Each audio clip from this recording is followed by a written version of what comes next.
CCM كورس كونتنت اوتلاين. الكورس عندنا زي ما اتكلمنا قبل كده ان هو بيتقسم لنظري وعملي. كمان بنقسم الكورس نفسه ككونتنت لفور موديولز. الموديول الاول اللي هو CCM 10، وده عباره عن الكوست استيميشن اند بادجيتنج، وده فيه 5 محاضرات. المحاضره الاولى والثانيه والثالثه هي الاسس النظريه للثلاث عمليات الاستيميشن، تندرنج، البادجيتنج.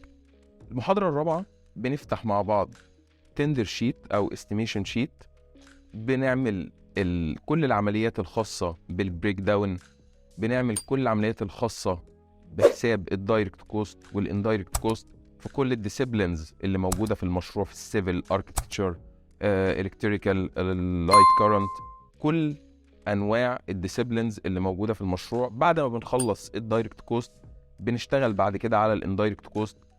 نهايه بنكريت التوب شيت بتاع المشروع زي ما بيتعمل في الطبيعه بشكل طبيعي جدا.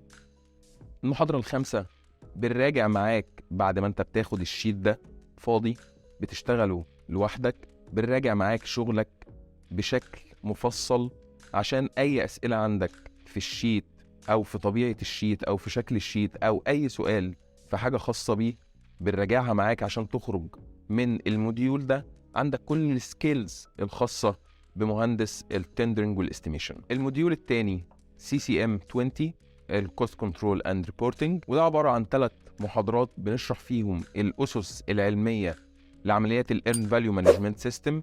المحاضره الاولى ودي عباره عن الاساس النظري لعمليه الايرن فاليو مانجمنت سيستم من المراجع المعتمده في العمليه دي. المحاضره الثانيه بنفتح نفس المشروع اللي عملنا له تندرنج استيميشن وبنشتغل عليه كل عمليات الكنترول اللازمه للمشروع.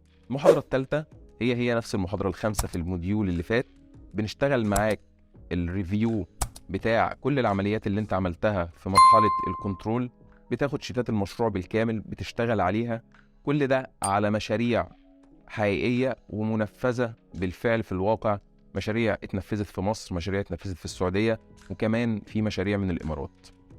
الموديول الثالث CCM 30، وده عباره عن الايكونوميك كوستس والفاينانشال مانجمنت والاي ار بي سيستمز، وده عباره عن مجموعه من عمليات الفاينانشال مانجمنت والايكونوميك.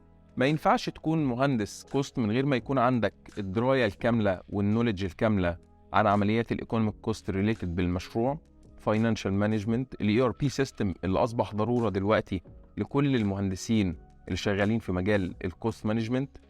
موديول 4 اللي هو CCM 40، وهو عباره عن بروجكت مانجمنت فاندمنتالز.